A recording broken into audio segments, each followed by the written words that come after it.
여러분께서는 지금 CBS 라디오 김현정의 뉴스쇼를 함께하고 계십니다.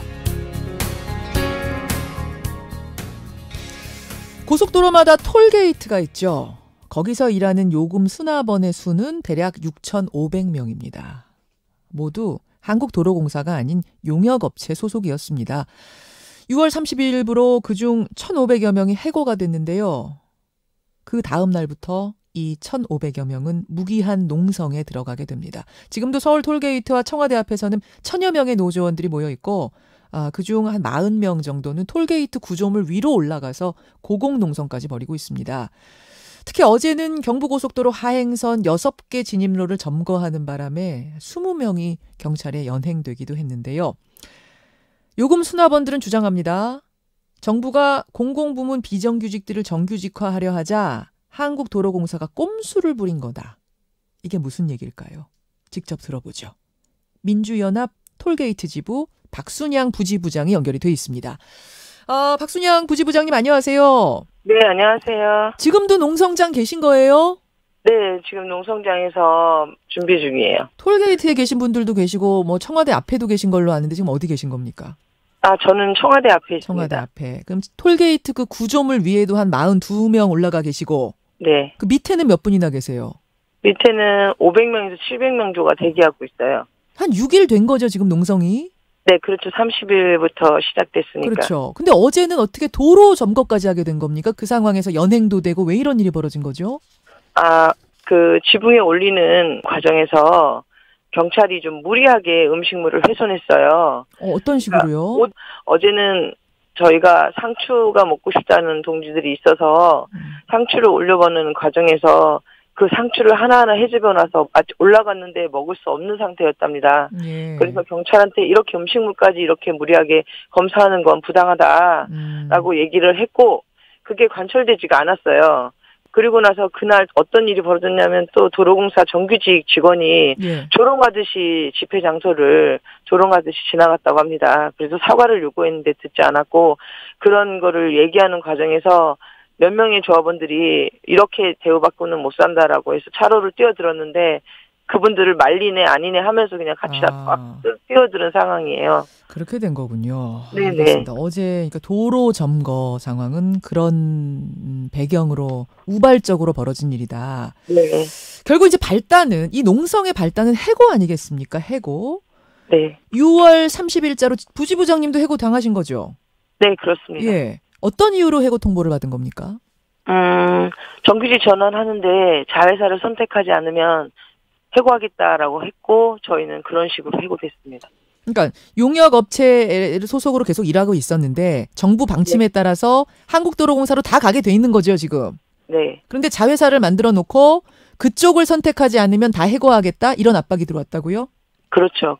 결론적으로는 외주사와 계약이 끝났다라고 주장하지만 저희는 정규직 전환 방침이 없었으면 그냥 외주사에서 계속 근무를 하면서 지금 저희가 1심, 2심을 이미 불법 파견을 이겼어요. 그리고 지금 대법에 올라간 지 2년이 넘었습니다. 그렇죠. 그러면 대법 판결은 곧 날 거고요. 그렇게 되면 외주사에서 일하면서 저희는 한국도로공사 직접 고용돼야 될 사람들이었거든요. 그러니까 이런 상황이 저희는 억울한 거예요. 그러니까 지금 외주사에 있지만 사실상 이 판결에 의해서 정직원으로 정규직으로 다 될 거였는데 그것을 인정하지 않고 외주사와 계약 끝났으니 당신들과도 계약 끝난 것이다. 이제 이 논리를 회사는 펴고 있다. 네. 그러면서 자회사로 가라. 네. 예. 지금 도로공사는 수납원을 자회사로 하나를 만들어서 나중에 구조조정하려는 그런 명백한 꼼수가 있습니다. 다른 데도 아닌 공사가 1심에서 먼저 우리가 이겼을 때 굉장히 많은 수납원들을 해고했습니다. 예.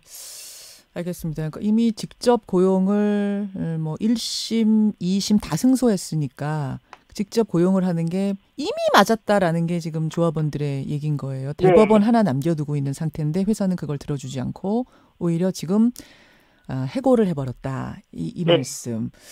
근데 이제 회사 측에서는 이렇게 주장합니다. 실질적으로 여기저기에 지금 하이패스가 생기고 있고 이거 다 국가 세금으로 운영하는 건데 그 많은 인원들을 어떻게 우리가 다 직접 고용하느냐. 현실적인 문제도 좀 고려해달라. 어떻게 생각하세요? 저희가 그래서 스마트 톨링이나 지금 하이패스를 하지 말라는 게 아니에요.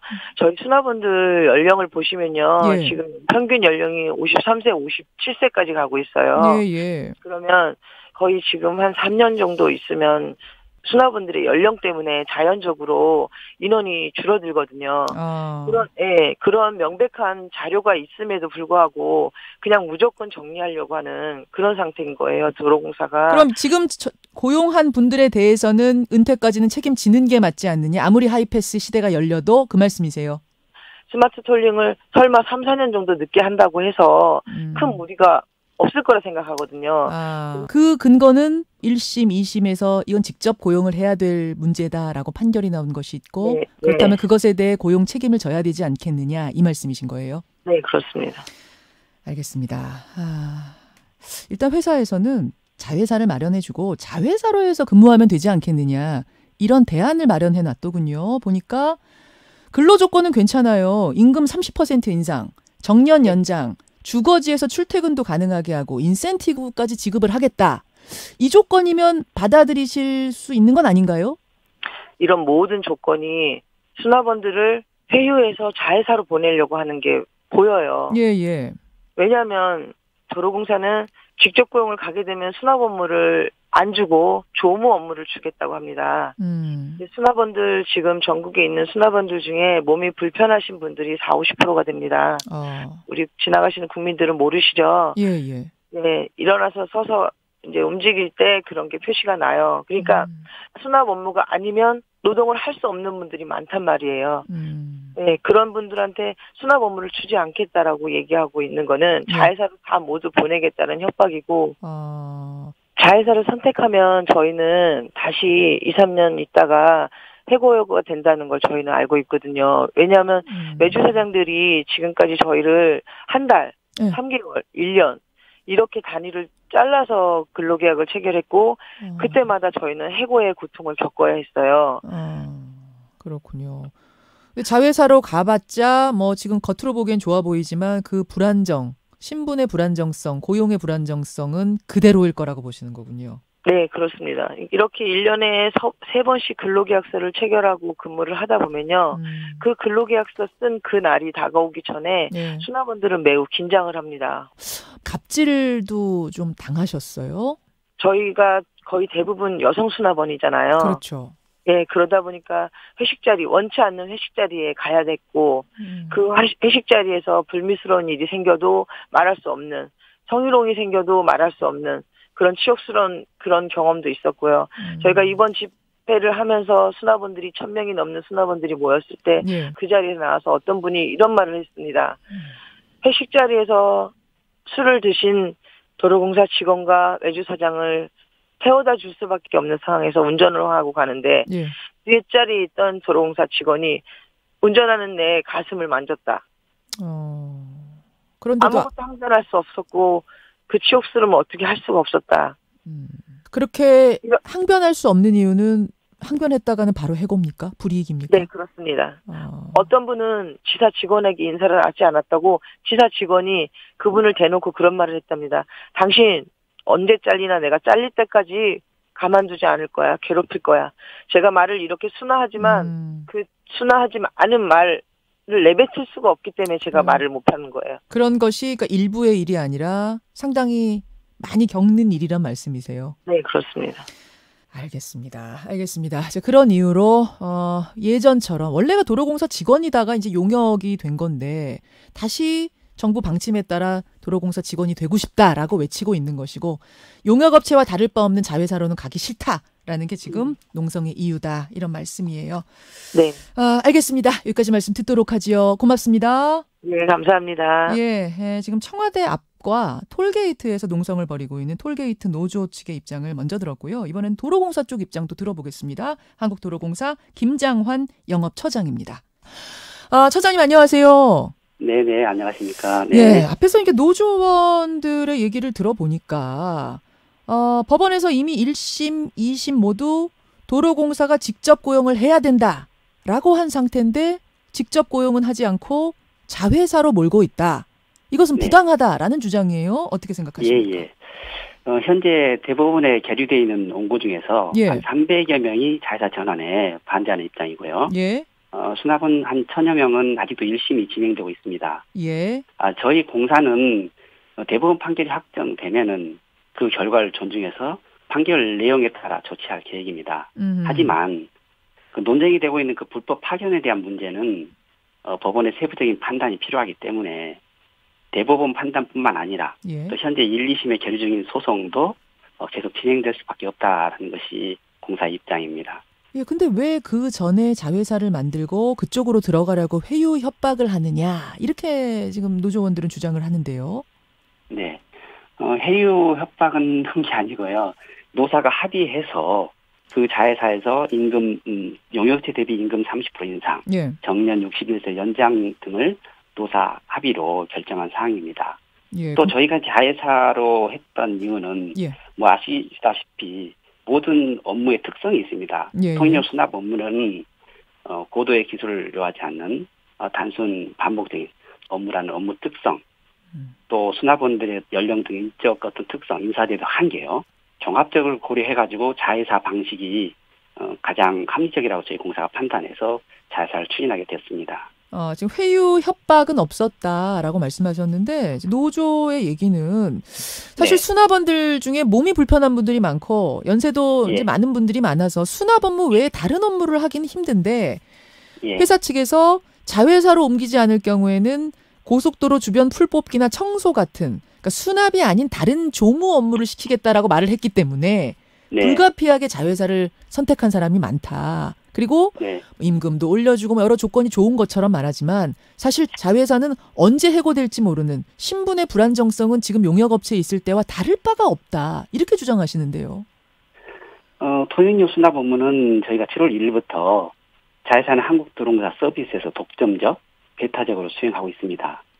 따라서 네. 이제 직접 고용을 하더라도 수납 업무를 부여할 수가 없는 상황입니다. 직접 고용을 하면 이제 아예 그 업무를 없애버리셨어요. 이게 그 수납 업무 자체가 자회사로 모두 넘어갔기 때문에 공사에서는 그 수납 업무가 할 수 없는 거죠. 그래서 예. 수납원들이 제기한 임금 차액 청구 소송이 있는데 법원에서 이 수납 업무와 유사한 것이 유사 동정 업무를 공사의 조무원 업무로 판단했습니다. 그래서 이 조무원 업무 속에 고속도로변 청소, 도로 정비, 또 환경 정비 등 업무가 포함된 거고요. 그리고 이제 그 고용에 대해서 자회사가 되더라도 뭐 고용이 불안하다라고 예. 하는데 향후에 저희 회사에서는 자회사 업무에 수납 업무 말고도 콜센터 상담 업무, 그다음에 교통 방송 등에서 어떤 고속도로에서 하는 서비스 관련 업무를 확장해서 부여할 거고 그렇게 함으로써 고속도로 서비스 전문 기업으로 육성할 계획입니다. 그러니까 신분 보장을 뭐 도로공사 직원이거나 자회사 직원이거나 크게 고용의 차이는 없다. 불안함은 없다라는 말씀이세요. 용역업체에 예, 있을 때는 뭐 3달에 한 번, 한 달에 한 번 다시 계약을 연장하고 계약서 쓰고 그러셨다고 하던데 자회사에선 그렇게 되진 않는단 말씀이세요. 그렇죠. 자회사도 하나의 회사이고 법인이기 때문에 최초의 근로 계약을 하면 정년까지 보장되는 것입니다. 그리고 정년도 지금 현재는 61세로 연장되어서 고용 불안과 신분 어떤 불안에 해소돼서 정년까지 보장되는 회사에서 근무하게 되는 것입니다. 이분들이 지금 대법원 소송까지 이렇게 긴 싸움을 하는 이유는 원래 도로공사에 있다가 용역업체로 가고 나서 많은 수모를 당했다. 그래서 다시 원래 직장 직접 고용을 해달라는 사실 그 요구 아니겠습니까? 근데 이분들의 얘기는 스마트 톨링 시스템 도입을 하지 말란 건 아니다. 하지만 지금 고용이 된 그 수납원들에 대해서는 책임을 져달라. 수납 업무를 할 수 있게 조금 스마트 톨링 시스템을 미뤄달라. 이 부분인데 이 부분은 어떻게 보세요? 스마트 톨링 부분은 저희가 당초에 이제 2020년 완전 무인을 기반해서 스마트 톨링을 시행하려고 했었습니다. 예. 이미 2022년 이후로 연기했고요. 지금 수납 인력들의 그 55세 이상이 1,700여 명 되는데 예. 정년 도래 등으로 자연 감소만으로도 그게 가능합니다. 예, 인위적인 예. 구조정이 그게 2022년이다. 그걸 고려해도. 네네. 2022년 이후로 연기가 돼 있는 거고요. 그러면은 직접 고용 이분들이 원하고 또 법원에서도 판결난 직접 고용으로 안 가고 자회사를 따로 설립하셨어요. 이거는 또 꼼수 아니냐. 그분들은 그렇게 보시더라고요. 반드시 어떤 비용 측면을 고려한 것이 아니다고. 그 업무 아까도 말씀드렸지만 예. 업무의 특성 그리고 공사를 둘러싼 여러 경영 여건을 종합적으로 고려해서 결정한 사항입니다. 그 경영 여건이라는 것이 결국은 해고를 좀 더 용이하게 상황에 따라 용이하게 하기 위해서 자회사 체제로 분리시킨 것은 아니냐. 이분들이 의심하는 건 그거더라고요. 근데 이제 일반 기업들도 예를 들어서 공공전자 같은 경우에도 예. 업무의 특성과 전문화, 경영 효율을 위해서 뭐 공공 디스플레이, 공공정비 이렇게 자회사를 두지 않습니까? 그래서 그러한 자회사 수납 업무가 6,500명이 되는데 예. 이러한 업무 특성의 전문화를 위해서 저희가 자회사를 설치한 것입니다. 알겠습니다. 전문화를 위해서 자회사 설치한 것이니 믿고 자회사로 가서 근무하시라라는 도로공사 측의 주장과 그걸 어떻게 믿습니까? 이것은 용이한 해고를 위한 꼼수 아닙니까? 라고 하는 노조원들의 주장이 지금 대치하고 있는 상황. 이분들 벌써 6일째 농성 중인데 계속 이렇게 네. 하시면 뭐 어떤 대응책을 갖고 계세요? 저희도 이제 항상 그 자회사 전화 문은 열어두고 있고, 노조 집행부와 계속 협상을 진행할 계획입니다. 네, 알겠습니다. 여기까지 말씀 듣도록 하죠. 고맙습니다. 네네, 감사합니다. 한국도로공사 김장환 영업처장까지 도대체 지금 톨게이트에서 벌어지고 있는 일은 어떤 일인지 짚어봤습니다. 김현정의 뉴스쇼는 청취자 여러분의 참여로 이루어집니다. 트위터, 페이스북, 레인보우 게시판, 그리고 단문 50원, 장문 100원의 유료 문자 샵 1212, 우물정 1212 통해 참여하실 수 있습니다. 김현정의 뉴스쇼, 여러분과 함께 만듭니다.